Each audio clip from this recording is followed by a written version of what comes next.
Paper 1, June 2018. Straightforward question this about the S-block metals. They're group 1 and group 2. Anything with the S electrons as their outermost electrons. Give the full electron configuration of a calcium ion. Well, calcium has got 20 electrons. It's got an atomic number of 20. So it will be 1s2, 2s2, 2p6, 3s2, 3p6, 4s2. But if it's 2 plus ion, it's lost its S electrons. This question is just checking that you know that it's 4s0, or you can discount those and not put them in at all. 1s2, 2s2, 2p6, 3s2, 3p6. It's checking that you know that the 4s electrons are removed first from an atom when it forms an ion. Explain why the second ionization energy of calcium is lower than the second ionization energy of potassium. It's basically because calcium has got its electrons further from the nucleus. It's got more shielding, really. It's got 2 electrons in its outer shell, so those 2 electrons can be further out from the nucleus rather than removing the 2 electrons from a potassium atom, where you've got to remove an electron from the full outer shell underneath that's held closer to the nucleus. Identify an S-block metal that has the highest first ionization energy. So you're looking for something from group 1 or group 2. They're your S-block elements, metals. And so is it going to be something small at the top of the periodic table or something larger at the bottom of the periodic table? Obviously it's going to be something smaller towards the top because those electrons are held closer to the nucleus, and so you can need more energy to remove them. They're going to have a higher first ionization energy. So let's look to the top where the 2 smallest size metal atoms are, lithium and beryllium. Is it going to be lithium or beryllium? Well, beryllium is to the right in the periodic table, so as you go left to right, they get smaller with higher first ionization energies because you get more protons as you go left to right across a period, and therefore you can get more nuclear charge. The answer is beryllium, to the right of lithium, because it's got more protons and a higher nuclear charge. Tricky question this. It says, first of all, why isotopes of strontium have identical chemical properties. That's because strontium atoms, even though they're isotopes with different numbers of neutrons in them and different mass numbers, have all got the same number of electrons in their outer shell. And it's the number of electrons in the outer shell, after all, that determine the chemical properties, whether atoms lose or gain electrons. Then it's asking for the percentage abundance of 88SR. It says there are 3 isotopes, 88SR, 87SR, and 86SR, but it doesn't give you the percentage abundances of any of them. So this is a bit of a tricky question. It gives you the average between the average mass of the sample of the 3 isotopes, but nothing else. But one little clue is it says that the ratio of abundance of isotopes 87SR and 86SR are 1 to 1. That means they're both the same.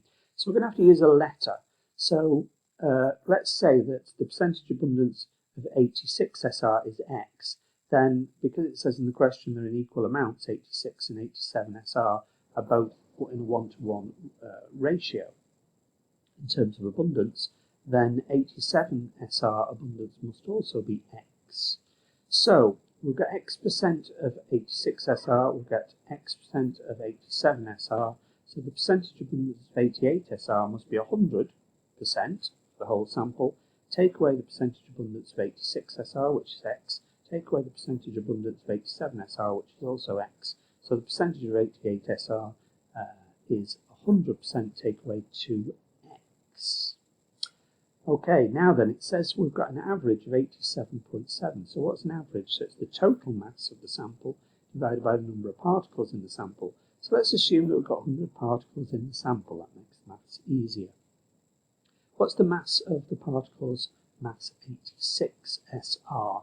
So mass of one particle is 86. How many are there? There are 100. Sorry, there are X. 86X out of the sample of 100. How many particles are there? Mass 87. X again.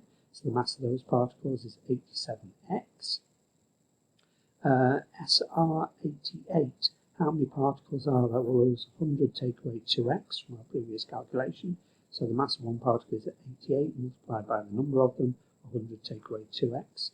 And for an average, you divide by the number of particles in the sample. 100, we've decided that, divided by 100 equals the average, 87.7. Bit of maths to rearrange. 86x plus 87x is 173x. 88, expand the brackets, 88 multiplied by 100 is 8,800. 88 multiplied by minus 2x, keep the minus in there, remember, is minus 176x. Multiply both sides by 100, so it equals 8,770. Bit of rearranging, minus 3x equals minus 30, 3x equals 30, x equals 30 divided by 3, 10%. So the percentage abundance of 88 SR is 100, take away x, 100 take away 10 is 80%. We've got some samples of barium. 138 barium, 137 barium, 136 barium. Which ion will have the longest time of flight? Longest time of flight, the one that takes the longest is the heaviest, that's 138 Ba. But remember, it's asked for an ion, and ions in a time of flight mass spectrometer have the charge +1. If it's by electron impact bombardment with high energy electrons. It will be a gaseous atom as well, so you could put gaseous in brackets if you wanted to, although you don't need to because it doesn't really ask you that question, but it's 138Ba plus is the symbol for the largest mass ion that will take the longest time of flight to hit the detector. Next question, 4.8, fairly straightforward, this one. Kinetic energy is half mv squared. Half mv squared, it gives you kinetic energy 3.65 times 10 to the minus 16 is half mv squared. Let's get rid of the half, multiply by both sides by 2, and then you've got to work out what m is. Now m is the mass of one of the particles in kilograms. So we know that 137Ba has got a mass number of 137, that means that 1 mole is 137 grams. It's not asked for the mass of 1 mole, it's asked for the mass of m is the mass of one particle, and not in grams, in kilograms. So 1 mole is 137 grams. Work out the mass of one particle, divide by Avogadro's number, and divide by 1,000 to get it into kilograms. That will give you the mass of one particle out of the mole. When you've got that, put that in. 2.275 times 10 to the minus 25 is v squared. Rearrange, square root to get v, and you get v 5.6646 times 10 to the power of 4. Now, what's it actually asking for? The length of the tube. So if we worked out the velocity of the particle, velocity is distance divided by time. You need to remember that. Velocity is distance divided by time. Think of a car, velocity or speed. Speed in miles per hour, miles divided by hour. Miles is a measure of distance, hours is a measure of time. Velocity or speed is distance divided by time. We've got the velocity.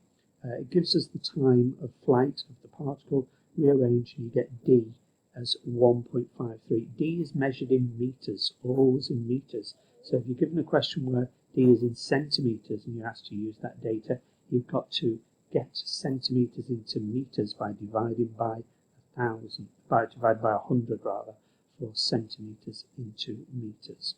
So I've got it in meters, it's come out in meters, we'll keep it as meters, 1.53 meters. Now as a little check, the length of a time of flight tube, I think the smallest number that I've ever seen is 0.95 meters or 95 centimeters, and I think that's probably about the largest, just over 1.5 meters. So it's usually around about 1 to 2 meters, that kind of distance. If it's any longer than that, then check your math.